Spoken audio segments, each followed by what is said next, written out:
Japāna mūsu ceļojuma galamērķa sarakstā bija jau ilgi, un šī video pastāstīšu tieši kāpēc. Jau nolaižoties Tokijas Narita lidostā, uzreiz jūtams, ka esi nonācis pavisam citā pasaulē. Viss ir sakārtots, tīrs un pārdomāts, līdz sīkākajai detaļai. Pat pēc gara lidojuma nebija hausa sajūtas, tikai klusums un kārtība. Metro tikai pastiprināja šo sajūtu.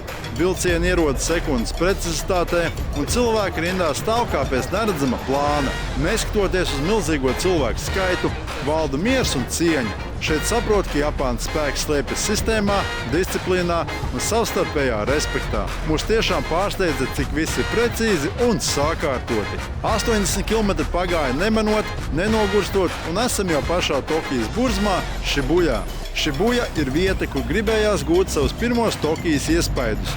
Un neveltu šo rajonu varētu nosaukt arī par Tokijas dzīvības centru.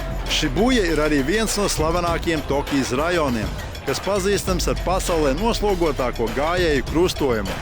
Kad iedega zaļā gaisma, simtiem cilvēku vienlaikus šķērso ielu no visām pusēm. No augšas tas izskatās kā perfekti organizēta cilvēku straume.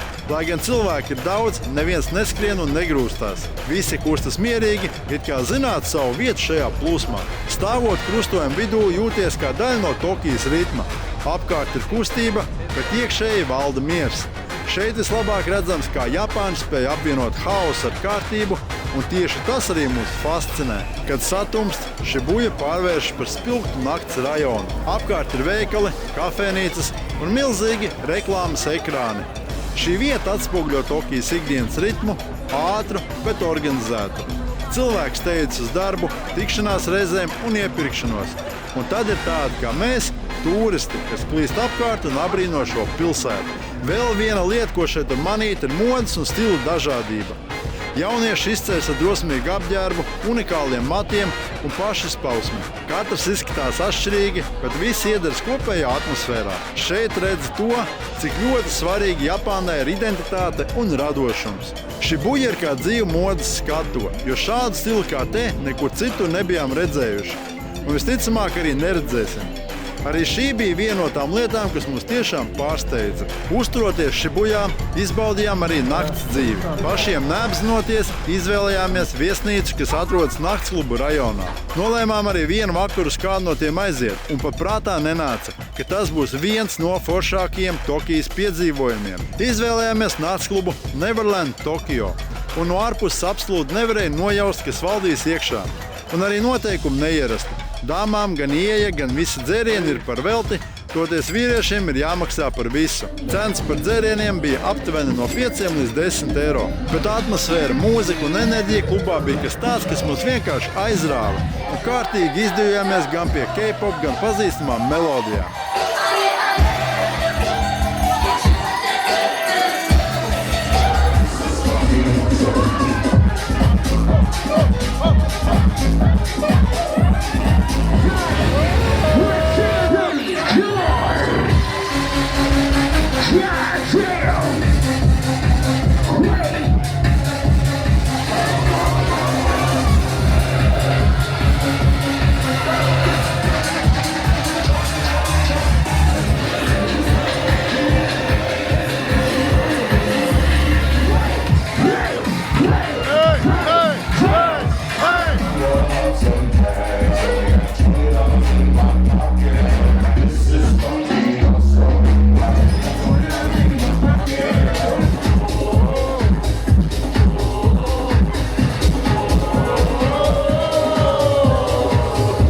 Skatuves dejoja meitenes Japāņu anime tērpos, kluba interjers bija ļoti futurisks, ar predatoru tipa citplanētiešu statujām, kristāla tīģeriem un ziediem.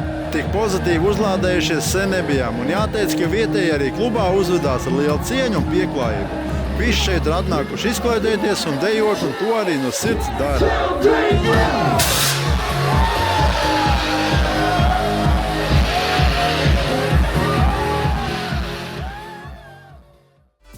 Tokija tiešām ir par kontrastiem. Pilsētas burzmā, neona gaismās un kafejnīcas labirintos starp naktklubiem un pokemoniem var atrast ne tikai pa kādam vēsturiskam templim, bet arī mierpilnus sakopļus pilsētas parkus.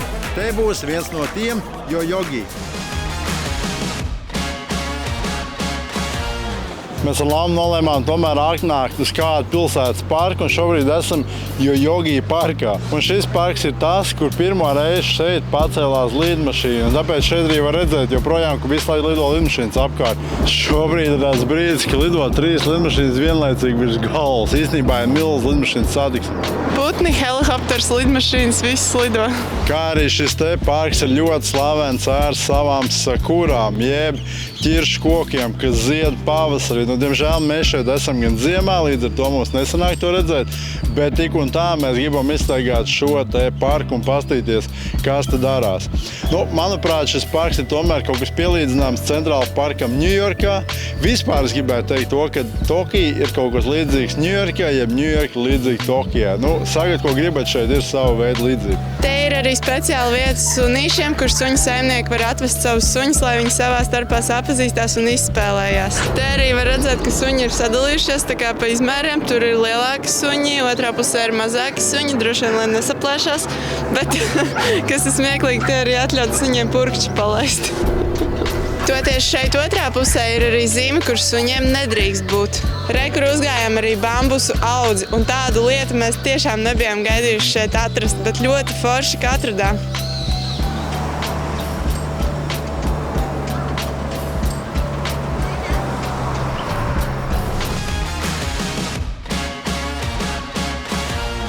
Tokijā dzīvo 37 miljoni cilvēku, un vairāk kārt sev pieķērām prātojot, kur tad viņi visi ir, jo nereti ielas ir aizdomīgi tukšas un klusas.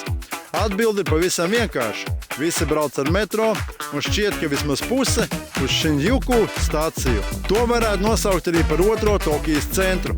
Tas ir viens no lielākajiem un rosīgākajiem Tokijas rajoniem, kas apvieno biznesa centrus, iepirkšanās zonas un izklaides rajonus, kas viss sabūvēts augstos debesskrāpjos. Jāsaka, Tokiju vislabāk redzēt tieši tādu, kad jau ir tumšs. Tas, ko es jums tiešām gribu likt saprast no šī video, ir cik daudz tiešām šajā pilsētā ir iedzīvotāji. Ziniet, reizēm liekas, ka šeit nav cilvēku, bet reizēm šeit vienkārši ir pūlis aiz pūļa. Shinjuku ir slavens ar savām šaurajām ieliņām, pilnām ar bāriem un restorāniem. Rajons ir aktīvs gan dienā, gan naktī. Cilvēku plūsma šeit noteikti nekad neapstājas. Šeit atrodas arī Godzilas iela, kur virs ēkām slējas milzīga Godzilas figūra, kas saistīta ar slaveno Japāņu filmu studiju. Godzilla simbolizē Japānas kino kultūru un radošo iztēli. Apkārt valda spilgtas gaismas un atkal futūriski noskaņa. Šeit sajūta, kā popkultūra saplūst ar pilsētas vidi. Tā ir vieta, kur Tokija izskatās kā no filmas. Staigājot pa šaurajām ieliņām, pamanīt tradicionālos Japāņu bārus, laternus un mazas ēstuves. Smaržo pēc ielu ēdienu un valda nebeidzama burzma. Šeit var sajust Tokijas sirdi, dzīvu, skaļu un patiesu. Var manīt un atrast visu. Pat cilvēks, kas piedāvā dažādas pakalpojumus, piemēram, savu kompāniju uz dienu. Shinjuku parāda, ka modernā pasaule sadzīvo ar tradīcijām. Mums šis rajons šķita ļoti interesants, tāpēc noteikti iesakām to apmeklēt arī tev. Lielu lomu Japānā spēlē ēdiens, kā piemēram suši ar zuti, vai arī vagju lielops, ramen, tradicionālais omakase, taču par to visu tu jau noteikti esi redzējis iepriekšējā sērijā. Japānā ēdiens ļoti bieži ir kulta lieta, un populārākās ēstuvēs var nākties stāvēt stundām garās rindās, lai tiktu pie iespējas pasūtīt kaut ko trendīgu. Tā tas ir gandrīz visās Japāņu suflē pankūku ceptuvēs. Mums paveicās atrast vietiņu, kur atnācām laikā, kad jāgaida bija tikai kāda pusstunda. Ir vēl viena lieta, kas Japānā noteikti jānogaršo, un tas ir suflē pankūkas. Viņas ir ārkārtīgi pufīgas, ārkārtīgi gaisīgas un ļoti skaistas. Un pilns Instagrams ir ar šīm pankūkām. Ir vairākas vietas, kur viņas var ēst. Mēs īstenībā bijām aizgājuši uz vienu vietu, tur bija nenormāli gara rinda, kaut kā 40 cilvēku stāvēja ārā. Un tad mēs netālu no savas viesnīcas īstenībā atradām vietiņu, kur tā rinda nebija tik gara. Un kāds 40 minūtes vēlāk mēs jau esam tikuši pie savām pankūkām. Paņēmām tiramisu pankūkas. un pankūkas ar auglīšiem. Izstāsta vienkārši fantastiski. Suflē pankūkas ir īpašas ar to, ka viņas ir ļoti, ļoti gaisīgas, kā to var arī redzēt. Un to panāk ļoti stipri sakruļot olas baltumu ar cukuru, iesijājot miltus un izcepjot pareizi. Un izskatās, ka viņi uz to šeit ir kārtīgi iepraktizējušies. Tā Lauma ieraudzīja, ka otrā vietā bija tādas rindas, viņi tiešām ir apraudājās. Viņi par šīm pankūkām runā jau visu laiku, kamēr mēs esam šeit Tokijā. Bet viņas tiešām ir ļoti fluffy. Plastās kāds krēmiņš. Es tiramisu pasūtīju.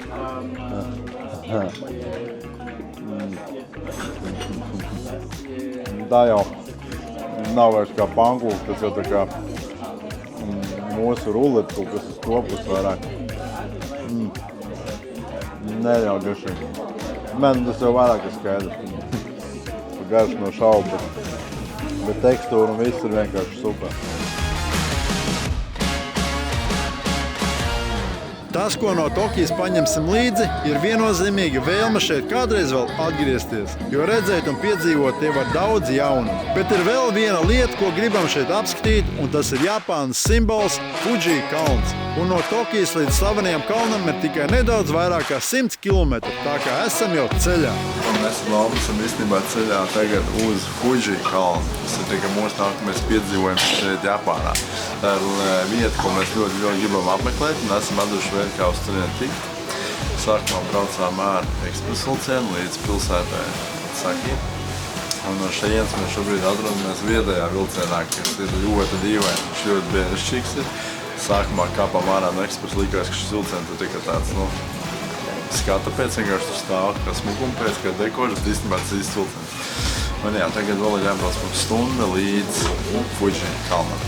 Ļoti interesanti lieta ir tāda, ka šis ir kā saucās vietējais vilciens, bet šajā vilcienā neviena vietējā principā nav. Ir tikai iebraucēji, jeb tādi paši kā mēs.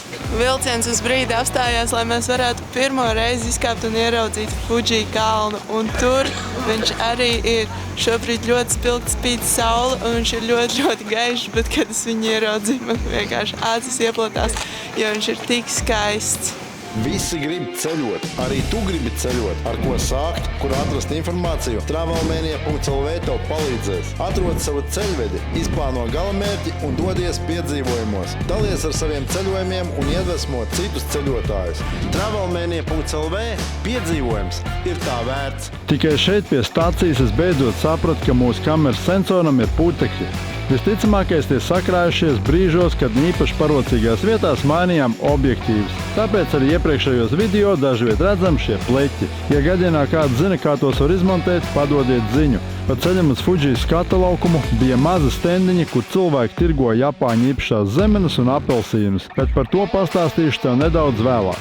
No ko mēs vēl esam ieradušies Sengen parkā, no kurienes tad pavarās šis burvīgais skats uz Fuji kalnu. Tagad tikai jāskāpj augstā 400 pakāpienu. Te arī brīdinājuma zīme, ka tie ir lāči. Tas gan sniegari. Un te ir rakstīts, ka nedrīkst lidot ar droniem. Tā, bišķīt aizalsāmies, bet ļoti ātri uzkāpām. Un cik saprotas, tiešām mēs esam paši augšā, jo reki jau ir pati pagoda. Likās, ka būtu ilgākā. Visiem būtu labi. Tikai tas, ka šobrīd mākoņi nākā priekšā. Un kalnu neredz, bet viņš tur ir. Viņš tur ir. Tad pagaidīsim, varbūt mīgli izklīdīs. Jā, skats ir ļoti, ļoti smuks, bet lieta tāda, ka mēs esam šobrīd tādā laikā, ka tieši mums spīd saule virsū un mēs šo kalnu principā paši Fuji neredzam. Bet nekas, mums ir ļoti daudz laika, saule gan arī sagaidīsim vakar, kad saule būs netik stipra kā viņa tagad. Bet mums ir vēl viena lieta ļoti interesanta, ko jums šeit parādīt. Un tā lieta ir Japāņu zemenes. Tātad šīs zemenītes ir tādas klasiskās sarkanās zemenītes, bet ļoti, ļoti spēcīgu aromātu un ļoti perfektas. Bet šīs rozās zemenes ir tādas, kas aug tieši šeit Japānā. Te viņas ir ļoti populāras, tās sauc par sakura zemenēm. Es par viņām esmu dzirdējusi iepriekš, ka viņas ir ļoti saldas un ļoti īpašas, un te viņiem viņas ļoti, ļoti patīk. Tāpēc mēs viņas arī nopirkām pamēģināt. Šāda kastīte maksāja 9,25 €. Diezgan dārga priekš mazas kastītes. Toties šī parasto zemeņu kastīte maksā 3,25 €. Tā jau ir tāda pieņemamāka cena. Bet pastieties, cik tās zemenes ir perfektas. Viņas izstāsta, kā viņas būtu no plastmasas un tādas tā kā ideālas formas, bet aromāts nodod, ka viņas noteikti ir īstas, jo smarža ir ļoti, ļoti spēcīga. Tātad garšas tests.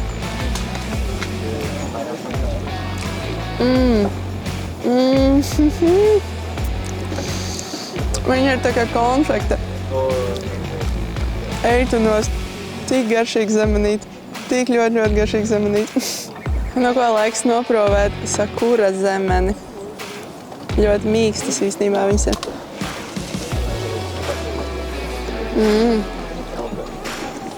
Īstenībā tā sarkanā zemenīte bija daudz garšīgāka. Man liekas, ka šīs te ir cieņā dar savu izskatu vairāk nekā dar garšas. Ja Loma saka, ka garša ir tāds, tad es sākšu ar to, kas ir mazāk garšīgāk. Zemene papasauli joprojām ir ļoti garšīga. Bet es saprotu, ka Loma domā, ka tas garšs nav būt tik spēcīgi, kā tas aromāts nāk no tām zemenēm. Bet garšīgi. No un otra. Nu jā. Un tā jau ir, jā, tā jau ir ritīgi zepīriņš. Ritīgi salda. Nē, nu es arī saprotu, kāpēc tāda cena. Protams, noteikti var lētāk dabūt, jo mēs pērkam tepat, kur visi turisti iet. Bet noteikti, ka pilsētā vai visur citur tālāk no visu šiem apskates objektiem noteikti tur ir stipri lētāk. Bet zemenes pat par sevi ir ļoti garšīgs tiešām. Mēs tagad lāmējam pilsētu un pa ceļiem var redzēt, ka visādi bambas augi. Bet šeit ir tādi melni, nezinu kāpēc, bet nav tādi zaļi, varbūt tāpēc, ka ziema, es nezinu, bet viņi krāsmaini tāpēc. Reku var redzēt arī Japāņu dārus visiem ar tiem kociņiem, kas izstāsta kā bonzai kociņi, bet tie nav bonzai. Tie vienkārši Japāņu kociņi. Bet jā, visi viņiem ir un visi tā ir apkopti. Reāli šis ir tāds ļoti mazs ciemats. Cilvēki tikpat kā neredz. Viss tāds kluss, mierīgs. Vienīgais latvieši iet un filmējās un bļaukstā. Bambusiem brīnā. Jā, un traucē dažām automašīnām pārvietoties ir šauru ceļu. It kā maziņa tā pilsētiņa, bet tāpatās ļoti, ļoti sakārtot liekas. Un tas, kas man izbrīna, ir visi šitie vadi, kas man virs galvas ir. Jo izstāstiet, ka būtu tramvai, vadi vai vilcienam, bet reāli vienkārši valdības vadi. Ja godīgi pat nevar pateikt, ko šī pilsēta atgādina. Nezinu, vai ir kaut kas līdzīgs. Ir līdzīgs ļoti daudz kam, bet tieši tāda pati noteikti nav. Jā, mums ar Laumu vēl ir laiciņš, jo vēl joprojām saulīt spīd un kalnu īsti neredzam. Kaut arī mēs esam atnākuši līdz vienai ielai, kas te blakus ir aiz stūra, no kuras pavarās viss skats taisnības kalnu. Bet kā jau es minēju, mēs viņu vēl neredzam, jo ir pagājuši. Tāpēc mēs esam atnākuši līdz kafejnīcai, jo te izskatās riktīgi forša vietiņa, kur viņi uz vietas arī taisa un grauzdē kafiju. Visu ielu vienkārši smaržo. Tāpēc ejam iekšā, labāk padzersim kafiju, sasildīsimies un tad jau būs nedaudz tumšāks. Un cerams, ka varēsim redzēt beidzot kalnu pa īsti. Klausies, man tev ir piedāvājums. Noteikti es pamanīju, ka mēs ar Laumu dzīvojam Norvēģijā. Tāpēc esam izveidojuši kaut ko priekš tevis. 5 vai vairāk dienu ceļojumu, kur tu ar saviem draugiem vai ģimeni braucat pie mums. Šis ceļojums ir paredzēts nelielām grupām līdz 4 personām. Mēs jūs uzņemsim pie sevis, kā arī izguldīsim, pabarosim un izvadāsim pa pašām skaistākajām vietām. Dosimies episkos piedzīvojumos, kas paliks atmiņā uz visu mūžu. Redzēsim vismaz 3 abrīnojamas vietas, kā Praikastūlens klinti, kas slēdz 603 metrus virs Līsefjorda, pārvarēsim sevi un drosmīgi kāpsim uz Šērekbaldena akmens, kas ir starp 2 klintīm iesprūdis un atrodas 1000 metrus virs fjorda. Kā arī apmeklēsim vietu, kur akmeņi ir veidojuši iespaidīgu lavīnas nogruvumu. Tur varēs kārtīgi pakāpliet pa akmeņiem un izjust dabas spēku klātienē. Protams, redzēs arī daudz elpu aizraujošus ūdenskritumus un skatus, kas liks tev aizmirst par ikdienu. Un pēc galvenais tu piedzīvosi īstu, sirsnīgu piedzīvojumu pašā Norvēģijas sirdī. Viss, kas tev šobrīd ir jādara, ir jāsazinās ar mani un jārezervē jau savus datums.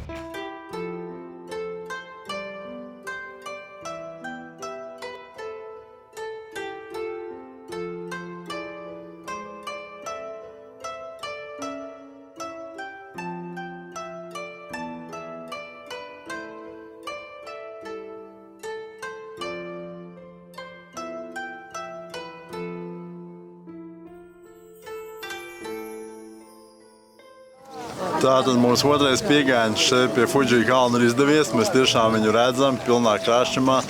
Ir ļoti, ļoti iespaidīgi, vai ne? Jā, un šis Fuji kalns ir ļoti skaists ar savas konus formas, jo viņš ir viens pats. Viņš nav tā kā kalnu grēdā un tiešām izskatās tā kā pastkartīta dzīve. Nu ko, mūsu sērijas par Japānu ir beigušās. Vienkārši mums šeit tiešām ļoti, ļoti patika. Noteikti iesaku jebkuram atceļot uz šejieni. Te ir ko redzēt, ir ko baudīt, ir ko garšot. Un šī valsts noteikti atšķirās no visām citām, kur iepriekš būts. Jā, un nebaidieties braukt ziemā, jo nav tik augsti un tāpat visu kaut ko var sadarīt un piedzīvot.